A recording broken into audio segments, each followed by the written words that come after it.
केरल के वायनाड में मंगलवार रात को ऐसी प्रलय आई कि तस्वीरें देखकर लोग कांप उठे।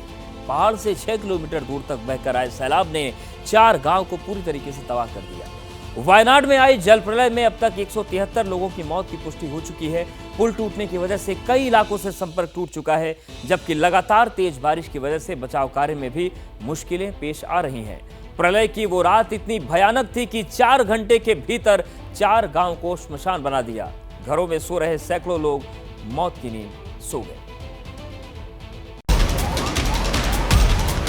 चट्टानों को चीरते हुए सैलाब तूफानी रफ्तार से आ रहा है और मुहाने पर डरे सहमे से कुछ घर और ये इमारतें दिखाई दे रही हैं जो कब ढह जाएंगी कोई नहीं जानता।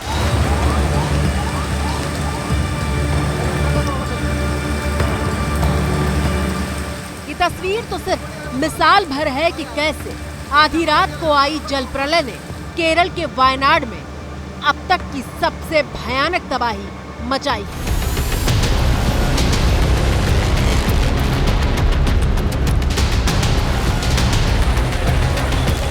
जिधर देखो सिर्फ तबाही के निशान पसरे हुए थे। जो गांव आबाद थे अब वहां कई फीट ऊंचे मलबे का कब्जा हो चुका है। गांव, स्कूल, घर, पुल, सड़क सब कुछ बर्बाद हो चुका है। खिड़कियों के पीछे जो पूरा मलबा है वो कैसे भरा हुआ है। कार, जेसीबी ये मलबे में कैसे दब गई है पूरी तरीके से। ये एक घर के भीतर की तस्वीर है जहां पेड़ का मोटा तना दिखाई दे रहा है। घर के बाहर झांकेंगे तो कई दर्जन पेड़ मलबे की समाधि में दिखाई देंगे। जरा कल्पना कीजिए कि पानी कितनी ताकत के साथ आया होगा कि रास्ते में मौजूद हर पेड़ को जड़ से उखाड़कर फेंक दिया।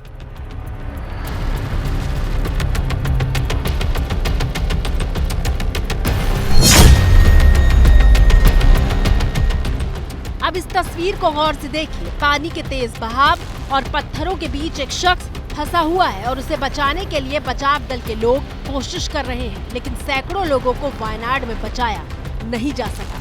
त्रासदी के 24 घंटे से ज़्यादा हो चुके हैं और हम इस समय जो एपी सेंटर है, जो मेन लोकेशन जहां पर ये इस त्रासदी ने हिट किया, यहां पर हैं और आप देख सकते हैं कैसे यहां पर राहत और बचाव कार्य चल रहा है। अभी सुबह से ही यहां पर लगातार आर्मी की टीमें हैं, नेवी की टीमें हैं, SDRF, NDRF, Kerala state disaster relief forces हैं और ऑफिसर्स हैं तमाम यहाँ पर और लगातार रेस्क्यू एंड रिलीफ ऑपरेशन हो रहा है। और आप देख सकते हैं ये पूरा एरिया कैसे पूरी तरीके से कीचड़ और मलबे से दबा हुआ है। घटना के 24 घंटे हो चुके हैं, आंकड़ा लगातार बढ़ रहा है मौत का।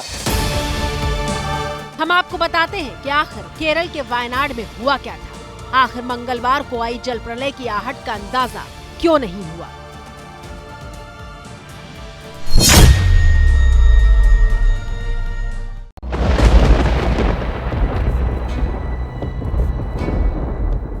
रात करीब 2 बजे का वक्त हो रहा था। वायनाड में भीषण बारिश हो रही थी। लोग अपने घरों में गहरी नींद में सोए हुए थे और फिर अचानक एक के बाद एक 3 बार पहाड़ पर लैंडस्लाइड हुआ, यानी जमीन दरकने लगी, पहाड़ टूटकर गिरने लगे। पानी सैलाब की शक्ल में पहाड़ों को भेदता हुआ नीचे की तरफ आने लगा। पानी के साथ ऐसे बड़े बड़े पत्थर भी गांव की दिशा में मौत बनकर बढ़ने लगे। नींद में सोए लोगों को मौत की आहट भी न मिली और नींद में ही लोग मलबे की समाधि में समा गए। बहुत डर लग रहा था उधर। हाँ, बहुत, कभी गिर जाएगा। हादसे की तीव्रता देखिए, बड़े बड़े पेड़ उखड़ गए, घर मलबे में करीब आधे दब गए हैं। आप देख सकते हैं यहाँ पर कैसे जीप है, कार हैं, घरों के सामान घरों से बाहर आ गए, फ्रिज हैं, घरों के बर्तन हैं, डब्बे हैं, खाने पीने का सामान सारा बाहर आ गया। ये स्थिति है चूरमाला की, जो हादसे का केंद्र रहा और यहाँ पर राहत और बचाव कार्य काफ़ी तेज गति से चल रहा है। पहाड़ के नीचे बह रही चेलियार नदी के आसपास 4 गांवों पर सैलाब कहर बनकर टूटा।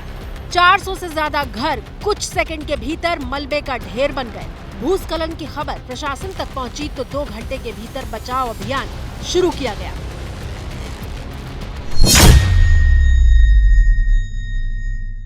जब छावन कर रहा था तो हम लोग घर से निकल के जल्दी बाहर आ गया। ओ हमारा उधर का बहुत आदमी मर गया।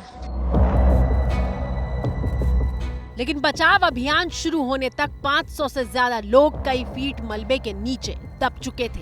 सुनिए बचाव दल के एक सदस्य का बयान जो आपको बताएगा कि ये त्रासदी कितनी भयावह है। 300 का ज्यादा घर था ये जगह पे, दूसरा जगह पे 300 घर था। अभी ये रेस्क्यू कर रहा है उन लोगों का। हाथ नहीं है, थोड़ा आदमी को रास मिलता है, हाथ मिलता है, पैर मिलता है, ऐसा ही है। पूरा बॉडी नहीं मिल रहा है। समझ रहे हैं आप, मलबे के नीचे से शरीर भी टुकड़ों में मिल रहा है। सेना, नौसेना, वायुसेना, एनडीआरएफ और केरल डिजास्टर मैनेजमेंट मिलकर रेस्क्यू ऑपरेशन कर रहे हैं। डॉग स्क्वाड की भी मदद ली जा रही है। डॉग स्क्वाड खोजी कुत्ते हैं, उनको इस मलबे में, इस पूरे मलबे में उनको किसी तक कोई फंसा हुआ, कोई दबा हुआ है, उनको बचाने और निकालने की मदद के लिए बुलाया गया है डॉग स्क्वाड को। चूँकि ये पहाड़ी एरिया है, पतले सकरे रोड हैं, छोटे छोटे रोड्स हैं, तो यहाँ पर इन भारी उपकरणों को लाने में भी मुश्किल का सामना करना पड़ रहा है। और रेस्क्यू ऑपरेशन भी आसान नहीं है। एक किनारे से दूसरे किनारे तक पहुँचने के लिए ऐसे पुल बनाए जा रहे हैं। पहाड़ों को पैदल पार करना पड़ रहा है। मौसम इतनी तेजी से बदल रहा है कि हेलीकॉप्टर का उड़ना चुनौती साबित हो रहा है। ये देखिए कैसे वैकल्पिक पुल बनाकर सेना फंसे हुए लोगों को बाहर निकाल रही है। यहाँ पर सेना के इंजीनियरिंग कॉर्प्स के जवान जो हैं वो यहाँ पर एक पुल बनाने का काम कर रहे हैं। 3 मीटर की चौड़ाई का ये पुल होगा जिस पर एक गाड़ी आराम से गुजर सकती है।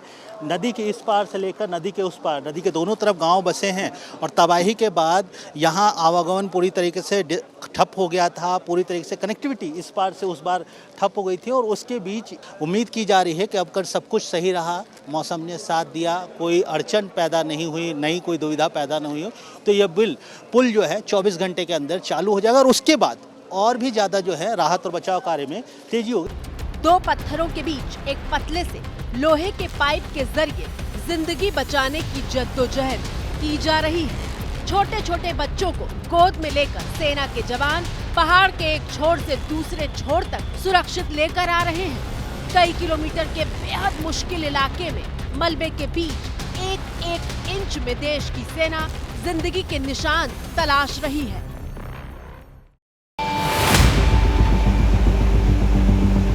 चुनौतियां कई स्तर पर हैं। मिसाल के तौर पर आपको इन तस्वीरों में हर तरफ मलबा दिखाई दे रहा है। इस मलबे में न सिर्फ पैर धंस रहा है बल्कि कई जगह मलबे के नीचे कुएं होने की आशंका है, जिसकी वजह से रेस्क्यू ऑपरेशन में बहुत सावधानी बरती जा रही है। हम इस समय एक जेसीबी पे खड़े हैं। ये मलबा हटाने की मशीन है, लेकिन अभी करीब आधी मलबे में धंसी हुई है। यह हादसे से पहले यहाँ पर पार्क की गई थी, यहाँ रखी गई थी और उसके बाद जब हादसा हुआ ये पूरी तरीके से मलबे में दब गई। और जहाँ आप सोच रहे हो कि मैं ऐसे जेसीबी के ऊपर क्यों चढ़ रहा हूँ, ये जो मलबा है ये करीब कमर भर, जो मिट्टी है काफ़ी भुरभुरी है, पानी से भरा हुआ कीचड़ है और ये काफ़ी जो है देखिए कैसे ऐसे इसमें घुसा जा रहा है। तो इसलिए राहत और बचाव कर्मियों को भी काफ़ी सावधानी बरतनी पड़ रही है। यही वो केंद्र है, सबसे ज़्यादा मौतें इसी जगह पर हुई हैं। जो राहत और बचाव कार्य है थोड़ा धीमा है, मौसम भी एक चैलेंज है, मलबा एक चैलेंज है। यहाँ घरों के आगे कुएँ हैं, कुआं अब मलबे से ढक गया है पूरी तरीके से, उन कुओं से बच के निकलना भी एक बहुत बड़ा चैलेंज है। तो ये है स्थिति यहाँ पर चूरमाला की। वायनाड के लिए आफत अभी तक खत्म नहीं हुई है। मौसम विभाग ने भारी बारिश का रेड अलर्ट जारी किया गया है। वायनाड में इसे सबसे बड़ी त्रासदी माना जा रहा है। हालात का अंदाजा इस बात से लगाइए कि लैंडस्लाइड वाली जगह से 50 किलोमीटर दूर तक 10 शव मिले हैं। सैलाब गुजर चुका है लेकिन नदी अभी भी उफान पर है। इस पानी को भेदते हुए हमारे जवान जान पर खेलकर गांव में फंसे हुए लोगों को बचाने में जुटे हैं।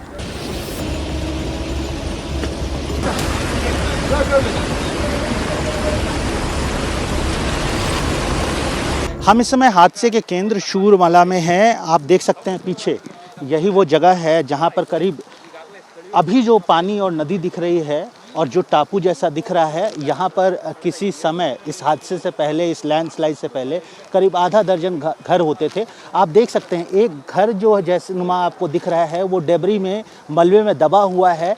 वो इस गांव का मंदिर होता था। और आप देख सकते हैं अभी उसकी स्थिति कैसी है, करीब करीब 1/3 से ज़्यादा या कहें आधे से ज़्यादा पूरी तरीके से मलबे के अंदर है। और आप ये पूरा एरिया देख सकते हैं, यहीं पर सबसे ज़्यादा इफ़ेक्ट हुआ, सबसे ज़्यादा असर हुआ इस लैंडस्लाइड का। इस चूरमाला में जो गांव है यहाँ पर 2 लैंडस्लाइड हिट हुई। वायनाड में ग्राउंड जीरो पर मौजूद एबीपी न्यूज संवाददाता आशीष चूरमाला का नाम ले रहे हैं। वायनाड का चूरमाला अपनी खूबसूरती के लिए जाना जाता है, जहां चाय के बेहद सुंदर बागान हैं।